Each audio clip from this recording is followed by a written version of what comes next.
रविवार की कहानी। दो माँ बेटी थी। सूरज भगवान का व्रत करती थी। सूरज भगवान का व्रत आया। माँ को किसी आवश्यक कार्य से बाहर जाना पड़ा। उसने अपनी बेटी से कहा, बेटी तू 2 रोट बना लेना। बेटी ने 2 रोट बना लिया। उसी समय एक जोगी भिक्षा मांगने आया। उसने माँ के रोट में से एक टुकड़ा तोड़कर जोगी को दे दिया। माँ बाहर से आई और बोली, मेरा रोट दे। तो बेटी बोली, माँ एक जोगी भिक्षा मांगने आया था, आपके रोट में से थोड़ा टुकड़ा उसको दे दिया। ऐसा सुनते ही उसकी माँ ने जिद पकड़ ली और सारा दिन कहने लगी, घी रोटो दे, घी रोटो मेली कोर दे, पूरो दे पर महारो दे। सब ने यही सोचा कि यह पागल हो गई और सब जनों ने मिलकर उसे एक अंधेरी कोठरी में बंद कर दिया। लड़की का एक राजकुमार से विवाह हो गया। उसके पति ने जिद कर ली कि मेरे को अपने ससुराल जाना है। बेटी की मायके में कोई और नहीं था। जब उसने सूरज भगवान से विनती की कि मेरे को 1.25 पहर का मायका दो, जब सूरज भगवान तथास्तु कहकर अंतर ध्यान हो गए, उसके बाद सूरज भगवान की कृपा से जंगल में महल, बाग बगीचे, माता पिता, भाई बहन, भाभी भतीजे सब बेटी जमाई के आदर सत्कार करने लगे, अपना प्यार लुटाने लगे। 1.25 पहर का समय बीतने लगा, पर जामाई जी का मन नहीं भरा। बेटी बोली, चलो देर हो रही है। उसको पता था 1.25 पहर होते ही सब खत्म हो जाएगा। वो अपने पति को लेकर जाने लगी। उसके पति ने अपने एक पाँव की मोचरी वहीं छोड़ दी। आधे रास्ते गया और बोला, मेरी मोचरी वहीं रह गई। उसने बहुत समझाया, आपके क्या कमी है, पर वह नहीं माना। वापस जाकर देखा तो वहाँ जोर से हवा चल रही। जहाँ भोजन बनाया वहाँ राख उड़ रही। पेड़ के नीचे उसकी मोचरी रखी थी। उसके पति ने उसका हाथ पकड़ा और पूछा, ये जादू किया तुमने? तब उसने अपने पति को सारी बात बताई। उसके पियर मायका में कोई नहीं है, उसकी एक बावली माँ है। ये तो सूरज भगवान ने उसको 1.25 पहर का मायका दिया। उसने और उसके पति ने सूरज भगवान से प्रार्थना की और सूरज भगवान की कृपा से उसकी माँ ठीक हो गई और उसको बहुत सारी धन दौलत देकर विदा किया। हे सूरज भगवान, जैसा लड़की को दिया वैसा सबको देना। कहानी कहते सुनते हुक्कारा भरते सभी के परिवार को देना। प्रेम से बोलिए सूर्य नारायण की जय। प्राचीन काल में एक नगर में एक वृद्धा रहती थी। उसका नियम था कि वह हर रविवार घर आंगन गोबर से लिपकर भोजन तैयार करती और सूर्य देव को भोग लगाकर ही भोजन करती थी। ऐसा व्रत करने से उसका घर अनेक प्रकार से धन्य धान्य से पूर्ण हो गया। श्री हरि की कृपा से घर में किसी प्रकार की विघ्न या दुख नहीं था। सब प्रकार से घर में आनंद रहता था। इस तरह कुछ दिन बीत जाने पर उसकी एक पड़ोसन, जिसकी गौ का गोबर वह वृद्ध लाया करती थी, विचार करने लगी कि यह वृद्ध सर्वदा मेरी गौ का गोबर ले जाती है, इसलिए अपनी गौ को घर के भीतर बांधने लगे। वृद्धा को गोबर न मिलने से रविवार के दिन अपने घर को न लिप सकी, इसलिए उसने न तो भोजन बनाया न भगवान को भोग लगाया तथा स्वयं ही उसने भोजन नहीं किया। इस प्रकार उसने निराहार व्रत किया। रात्रि हो गई और वह भूखी सो गई। रात्रि में भगवान ने उसे स्वप्न दिया और भोजन न बनाने तथा लगाने का कारण पूछा। वृद्धा ने गोबर न मिलने का कारण सुनाया। तब भगवान ने कहा कि माता, हम तुमको ऐसी गौ देते हैं जिससे सभी इच्छाएं पूर्ण होती है, क्योंकि तुम हमेशा रविवार को गौ के गोबर से लिपकर भोजन बनाकर मेरा भोग लगाकर खुद भोजन करती हो। इससे मैं खुश होकर तुमको वरदान देता हूँ। निर्धन को धन और बाज स्त्रियों को पुत्र देकर दुखों को दूर करता हूँ तथा अंत समय में मोक्ष देता हूँ। सपने में ऐसा वरदान देकर भगवान तो अंतर्ध्यान हो गए और वृद्धा की आंख खुली तो वह देखती है कि आंगन में एक अति सुंदर गौ और बछड़ा बंधे हुए हैं। वह गाय और बछड़े को देखकर अति प्रसन्न हुई और उसको घर के बाहर बांध दिया और वही खाने को चारा डाल दिया। जब उसकी पड़ोसन वृद्धा ने घर के बाहर एक अति सुंदर गौ और बछड़े को देखा तो देश के कारण उसका हृदय जल उठा और उसने देखा कि गाय ने सोने का गोबर किया है, तो वह उस गाय का गोबर ले गई और अपनी गाय का गोबर उसकी जगह रख गई। वह नित्य प्रति ऐसा ही करती रही और सीधी साधी वृद्धा को इसकी खबर नहीं होने दी। तब सर्वव्यापी ईश्वर ने सोचा कि चालाक पड़ोसन के कर्म से वृद्धा ठगी जा रही है, तो ईश्वर ने संध्या के समय अपनी माया से बड़े जोर की आंधी चला दी। वृद्धा ने आंधी के भय से अपनी गौ को भीतर बांध लिया। प्रातःकाल जब वृद्धा ने देखा कि गौ ने सोने का गोबर दिया तो उसके आश्चर्य की सीमा न रही और वह प्रतिदिन गौ को घर के भीतर ही बांधने लगी।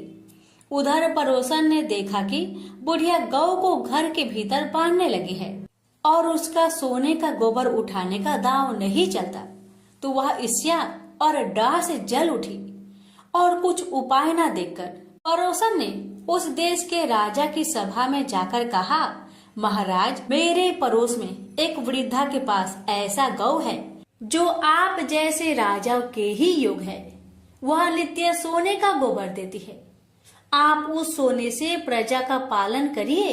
वह वृद्धा इतने सोने का क्या करेगी?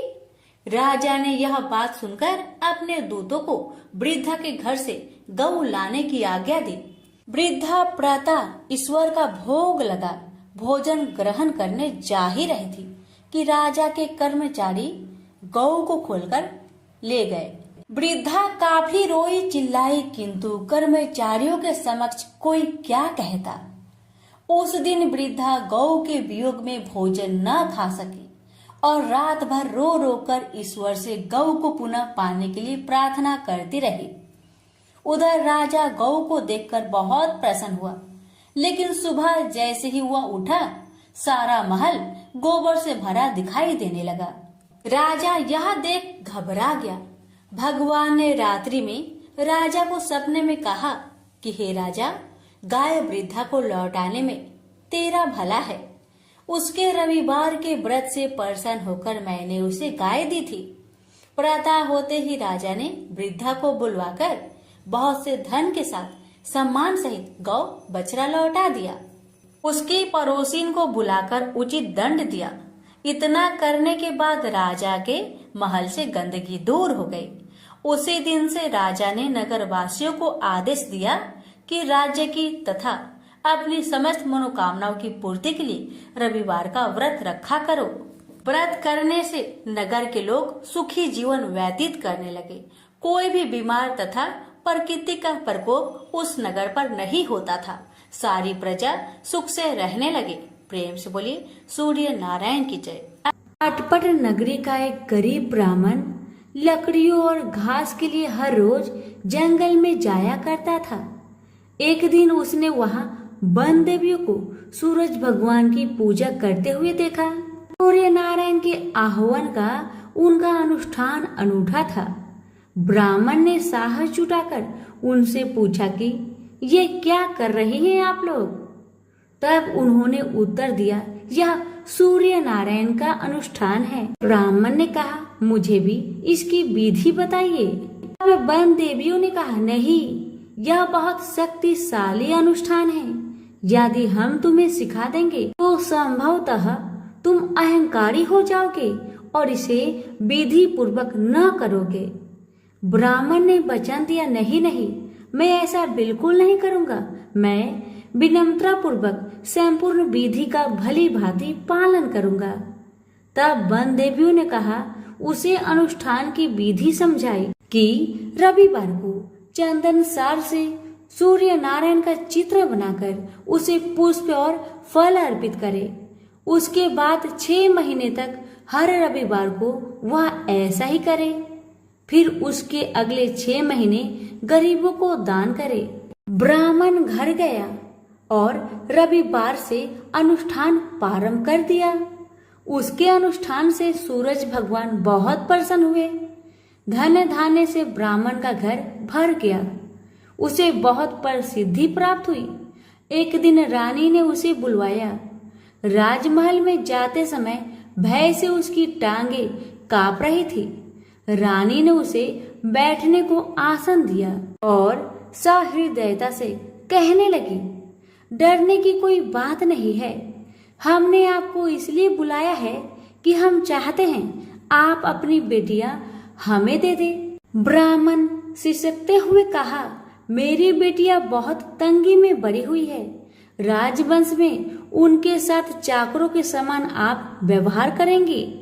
रानी ने उसे आश्वस्त किया कि नहीं नहीं, ऐसी बात नहीं है, आप चिंता ना करें, उनके साथ राजसी व्यवहार किया जाएगा। एक का राजा से विवाह होगा और दूसरी का मंत्री से होगा। ब्राह्मण ने खुशी खुशी रानी का प्रस्ताव स्वीकार कर लिया। शीघ्र ही विवाह हो गए और ब्राह्मण की बिटिया ससुराल चली गई। पूरे 12 बरस ब्राह्मण उनसे मिलने नहीं आया। वह अपने काम और काज में और अनुष्ठान में व्यस्त रहता था। अंततः 12 बरस बाद उसने बेटियों से मिलने की सोची। पहले वह बड़ी बेटी के पास गया। बड़ी बेटी राजा से ब्याही थी। बेटी ने पिता को रत्नजड़ित चौकी पर बिठाया। सुगंधित जल से उनके हाथ पैर धुलवाए और मिठाई परोसी। ब्राह्मण ने कहा, जलपान से पहले तुम मेरी कथा सुनोगी?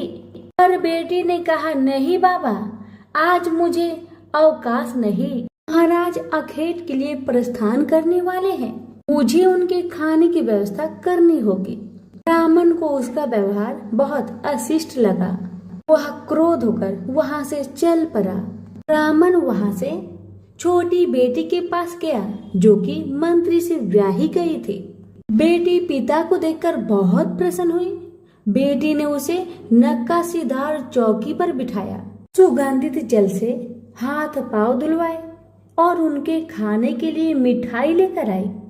ब्राह्मण ने कहा, बेटी, जलपान से पहले तुम्हें मेरी कथा सुननी होगी। बेटी ने कहा, हाँ अवश्य बाबा, कथा सुनकर मुझे प्रसन्नता होगी। यह कहकर वह घर के भीतर जाकर 6 मोती लेकर आई। 3 मोती पिता के हाथ पर रखे और 3 अपने हाथ में रखे। यह कथा ब्राह्मण ने आज से पहले किसी को नहीं सुनाई थी। उसने बेटी को बताया कि कैसे वह वन देवियों से मिला और कैसे उन्होंने उसे सूर्य नारायण का अनुष्ठान पूजन विधि बताया। बेटी ने एक एक शब्द को बड़े ध्यान से सुना। फिर ब्राह्मण ने मुदित मन से जलपान ग्रहण किया और घर लौट आया। पंडिताइन ने बेटी की कुशल क्षेम पूछी।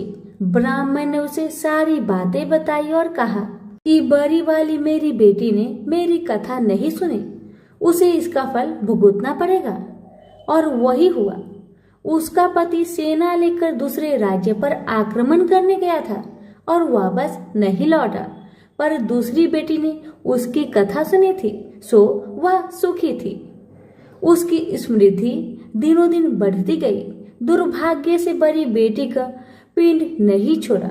उसके लिए एक एक दिन काटना दूभर हो गया था।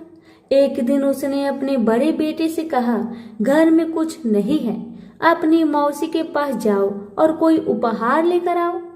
वह जो दे घर ले आना। अगले रविवार को राजकुमार मौसी के घर गया। वहां वह तालाब पर गया और स्नान करने आई औरतों से पूछा, तुम किसके यहाँ काम करती हो?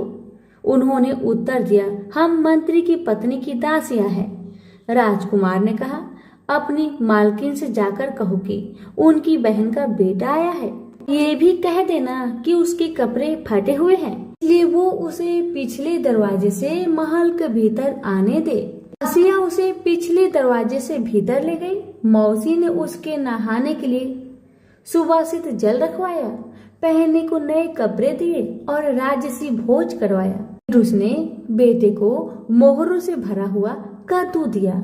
वह चलने लगा तो मौसी ने कहा, इसे संभाल कर ले जाना, कहीं खोना मत। पर रास्ते में सूर्य भगवान ने माली के भेष धारण करके मोहर से भरा हुआ कद्दू चुरा लिया। वह घर पहुंचा तो माँ ने उससे पूछा कि मौसी ने तुम्हें क्या दिया। राजकुमार ने खाली हाथ दिखाते हुए कहा, जो भाग्य ने दिया वह कर्म ने छीन लिया। मौसी ने जो दिया वह रास्ते में खो गया। अगले रविवार को रानी ने दूसरे बेटे को भेजा। वह भी शहर के तालाब पर गया और नहाने धोने आई औरतों से पूछा, तुम कहाँ काम करती हो? औरतों ने कहा, हम मंत्री की पत्नी की दासियां हैं। अपनी मालकिन से कहो कि उसकी बहन का बेटा आया है। और उसे भी पिछले दरवाजे से भीतर ले जाया गया। नहाने और नए कपड़े पहनने के बाद राजकुमार ने भोजन किया। वह चलने लगा तो मौसी ने उसे मोहर से भरी हुई खोखली छड़ी दी और बोली, इसे संभाल कर ले जाना, कहीं खोना मत। रास्ते में सूरज भगवान ग्वाले का रूप धरकर आए और उसकी छड़ी चुरा लिए। वह घर पहुंचा तो रानी ने उससे पूछा कि मौसी ने तुम्हें क्या दिया?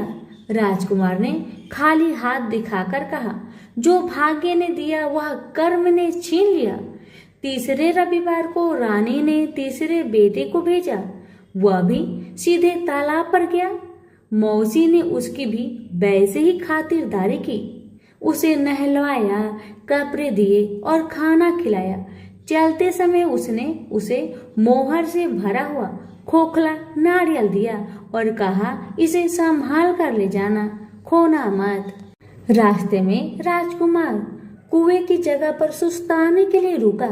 जैसे ही उसने नारियल जगत पर रखा, वह लुढ़क कर कुएं में गिर गया। छपाक। वह घर पहुंचा तो रानी माँ ने पूछा कि वह क्या लाया है। राजकुमार ने जवाब दिया, जो भाग्य ने दिया वह कर्म ने छीन लिया। चौथा राजकुमार गया, तभी वही हुआ। उसे मोहर से भरा हुआ कुल्हड़ मिला, जिसे सूर्य नारायण चील बनकर झपट ले गए। पांचवें रविवार को रानी खुद गई और जाकर तालाब पर खड़ी हो गई। छोटी बहन उसे खुद लेने के लिए आई और पिछले दरवाजे से घर में ले गई। नहलाने के बाद बताया कि उसकी विपत्ति का कारण यह है कि उसने बाबा की कथा सुनने से मना कर दिया था। फिर उसने दीदी को पूरी कथा सुनाई। रानी ने बहुत ध्यान से कथा सुनी और रविवार व्रत करने तक बहन के पास ही रही। और दोनों बहनें बहुत ही श्रद्धा भक्ति के साथ सूरज भगवान की आराधना करती। रानी का अनुष्ठान पूरा भी नहीं हुआ था कि उसके दिन फिर गए। उसे समाचार मिला कि वर्षों की युद्ध के बाद उसके पति विजयी होकर अकूट धन लेकर साथ लौट रहे हैं। राजधानी लौटते हुए राजा अपनी साली और बहू से मिलने के लिए वहां रुका। जब उसने सुना कि उसकी रानी भी यही है, तो उसे लेने के लिए उसने पालकी और कुछ दासियां भेजी। नन्हे भांजे चिल्लाते हुए रानी के पास आए और कहने लगे, मौसी मौसी, तुम्हें लेने के लिए छत्र वाली पालकी आई है, साथ में हाथी, घोड़े और सैनिक भी है। सब देखने के लिए बाहर भागे। बरसों की विरह और व्यथा के उपरांत राजा और रानी ने एक दूसरे का हालचाल पूछा। बहनों ने एक दूसरे को मूल्यवान उपहार और रेशमी वस्त्र दिए। अगले दिन राजा और रानी ने अपने राजधानी के लिए प्रस्थान किया। पहले पड़ाव पर जब खाना बन गया तो रानी ने राजा के लिए और अपने लिए थाल परोसे। तभी उसे बहन से सुनी हुई कथा याद आई। उसने नौकरों को आदेश दिया कि वे पास के गांव में जाए और किसी निर्धन को लाए जो भूखा हो। गांव में उन्हें ऐसा कोई नहीं मिला, पर वापस आते समय उन्हें एक भूखा लकड़हारा मिल गया। वे उन्हीं को रानी के पास ले आए। रानी ने 6 मोती निकाले, 3 लकड़हारे को दिए और 3 अपने हाथ में रखे। फिर रानी ने उसे अपने पिता और वन देवियों की कथा सुनाई। लकड़हारे का रोम रोम कान बन गया। कथा सुनते ही उसके गड्ढर की सारी लकड़ियां सोने की हो गई। उसने शपथ ली कि वह पूर्ण विधि विधान से सूर्य नारायण का अनुष्ठान करेगा, बिल्कुल वैसे ही जैसे वन देवियों ने ब्राह्मण को सिखाया था। अगले दिन राजा रानी ने दल बल के साथ फिर पड़ाव डाला। खाना बन गया तो रानी ने राजा के लिए और अपने लिए खाना परोसकर सेवकों को किसी निर्धन और भूखे को लाने का आदेश दिया। आज वे एक किसान को लाए जिसकी फसल मुरझा गई थी और कुआं सूख गया था। रानी ने 6 मोती निकाले, 3 किसान को दिए और 3 अपने हाथ में रखे। फिर उसने उसे अपनी पिता और वन देवियों की कथा सुनाई। कथा संपूर्ण होने से पहले ही उसकी फसल फिर से हरी भरी हो गई और सूखे कुएं में पानी भर आया। वापस जाते समय उल्सित किसान ने शपथ ली कि वह संपूर्ण विधि विधान के साथ सूर्य नारायण का अनुष्ठान करेगा, जैसा कि वन देवियों ने ब्राह्मण को सिखाया था। तीसरे पड़ाव पर रानी ने एक बुढ़िया को सूरज भगवान की कथा सुनाई। बुढ़िया का बेटा जंगल में खो गया था, दूसरा तालाब में डूब गया था और तीसरा सांप काटने पर मर गया था। रानी की कथा सुनते ही बुढ़िया के तीनों बेटे एक एक करके पड़ाव पर आ गए। बुढ़िया खुशी के आंसू बहाते हुए वहां से गई। उसने प्रण किया कि वह सूरज भगवान की उसी विधि से आराधना करेगी जो वन देवियों ने ब्राह्मण को सिखाया था। चौथे पड़ाव पर रानी के चाकर एक हाथ पांव विहीन आदमी को लाए। उसकी आंखें इतनी कमजोर थी कि उसे मुश्किल से ही कुछ दिखता था, यहाँ तक कि उसका कोई नाम भी नहीं था। लोग उसे लोथ कहते थे। चाकरों ने उसे जब देखा तब वह मुंह के बल पड़ा था। वे उसे उठाकर पड़ाव पर ले आए। रानी ने उसे नहलवाया और नए कपड़े पहनने को दिए। फिर उसने 6 मोती निकाले, 3 लोथ के पेट पर रखे और 3 अपने हाथ में रखे। फिर उसने उसे अपने पिता और वन देवियों की कथा सुनाई। अपाहिज आदमी ने पूरा श्रद्धा से कथा को सुना। कथा सुनते ही उसके हाथ पैर निकल आए और इसके आंखों की ज्योत भी लौट आई। वो भी जाते समय अति प्रसन्न होकर गया। उसने शपथ लिया कि वह सूर्य नारायण की विधि पूर्वक आराधना करेगा, जैसे कि वन देवियों ने ब्राह्मण को बताया था। अगले दिन राजा और रानी अपनी राजधानी पहुंच गए। वे महल में भोजन करने के लिए बैठे तो सूरज भगवान स्वयं प्रकट हुए और उनके साथ भोजन करने की मनसा दर्शाई। राजन ने महल के सारे दरवाजे खुलवा दिए और अनेकानेक उत्कृष्ट व्यंजन बनाने का आदेश दिया। प्रत्येक पकवान को 6 अलग अलग खुशबुओं के साथ परोसा गया। सूर्य नारायण और राजा खाने के लिए बैठे। सूर्य नारायण को पहले कौर में ही एक लंबा वाल दिखा। वह क्रोधित होकर चिल्लाए, यह किस अधम स्त्री का वाल है। रानी भय से पीली पड़ गई। उसे याद आया कि अपनी विपत्ति के 12 वर्षों में वह उल्टे के नीचे बैठकर कंघी किया करती थी। संभवतः वह उसी का बाल है। वह सूरज भगवान के पैरों में गिर पड़ी, पर सूरज भगवान ने उसे माफ नहीं किया। अंततः रानी ने मोटी मोटी कंबल ओढ़ी, उल्टी में से एक एक लकड़ी निकाली और उस लकड़ी और बाल को शहर के बाहर ले जाकर अपने बाएं कंधे के ऊपर से फेंका। तब कहीं सूर्य नारायण का क्रोध शांत हुआ और उन्होंने भोजन ग्रहण किया। ब्राह्मण, राजा रानी, उनके बच्चे, मंत्री की पत्नी, लकड़हारा, किसान, बुढ़िया और वह आदमी जिसे लोथ कहा जाता था, सभी को सूर्य नारायण की अनुकंपा से लंबी आयु मिली। जब तक वो जिए सुख से जिए। तो सभी प्रेम से बोलिए सूर्य नारायण की जय। कथा अच्छी लगे तो दूसरों को शेयर करना ना भूले। धन्यवाद।